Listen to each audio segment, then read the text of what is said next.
Hello!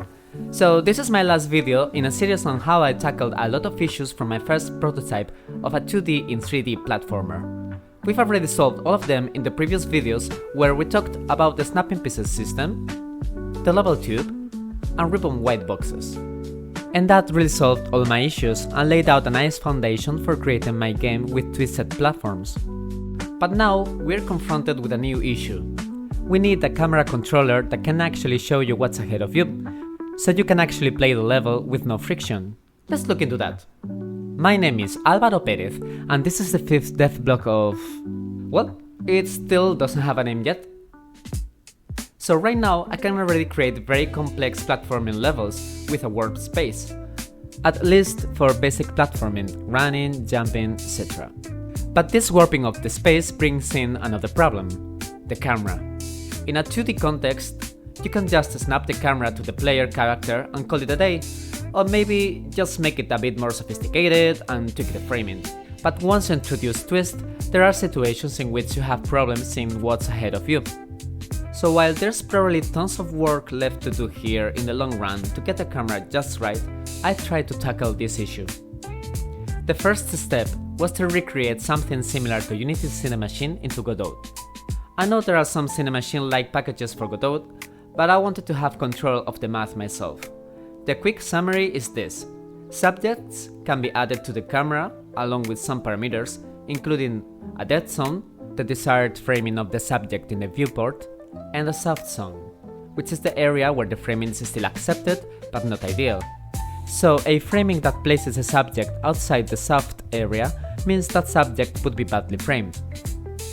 Subjects are also grouped by priority, and subjects with the most priority define the orientation of the camera, which is important in this game since we want the camera to have the same orientation as the player character. Then, the camera does all the calculations to first get the lowest valid zoom level to frame all the subjects, relaxing the rules by order of priority if needed, and then moves the camera in the XY axis to fit the subjects into the frame. For this, it uses a dead zone and soft zone to calculate a violation score so that subjects with more violation push the camera more strongly, but also subjects with lower priority will affect the camera less. In addition to this, subjects define a bias which affects which position within the dead zone is the preferred one. Then there's a last step that adds an extra offset to the camera following the level direction, so that the camera also skews the framing towards the position the character is looking towards. In addition to all of this, some yaw is applied to the camera when the level is really curved, which further helps in cases where you need to show what's ahead of you, but it's hidden by all the twisting. So that was a long explanation, but basically it's similar to Cinemachine, if you're familiar with it. It's the camera automatically framing the things that I want. And of course this means the player, but in addition to this, there's a camera director that adds more subjects to the system to help you visually navigate the level. This is still a bit experimental, but the idea is that I'm doing a lot of raycasts along the level in front and behind the player to find new platforms that you could jump to. These new subjects are faded in and out slowly so that the camera movement is smooth. This system does move the camera a bit too much, which I'm fearing could get jarring, but it's a start. Further along the development, this will need to be tested and iterated upon to get it just right.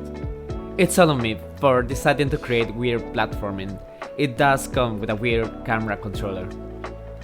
And of course, all the camera interpolations are parameterized. I'm using Spring Math to smoothly interpolate a lot of values into their final position, although I can also change them into other interpolation strategies, like constant speed, variable speed, or immediate. In fact, what I'm actually doing is using Spring Math until the camera is close enough, then constant speed, because the way the Spring Math works causes the numbers to change very slowly when the camera almost reaches its target. And one last thing about the camera, I've implemented a 3/4 view system. This means that when you see characters from the side, you will actually see them at an angle, so that you see their whole front side, like in cartoon shows. So characters will rotate their visual nodes according to some parameters defined on the camera, depending on their angle with the camera itself. Currently, I've done this because my test characters look especially ugly from exactly 90 degrees. but since my intention with this is to make a cartoonish game, I'm really considering this might still look nice for the final result. We'll see. Anyway, since everything can be tweaked, once I have any art on the game, we can revisit this.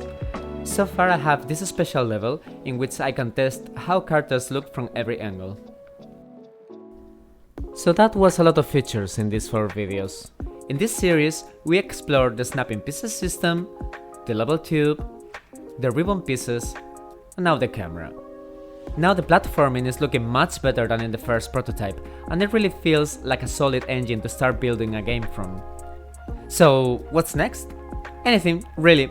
Since I've begun posting these videos, I've already done a lot of work on level streaming and level tube track jumping.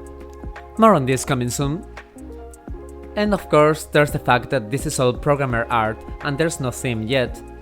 I'm starting to work on some ideas about what my game will look like and what it will be about, and that's going to start unlocking a lot of game design tasks.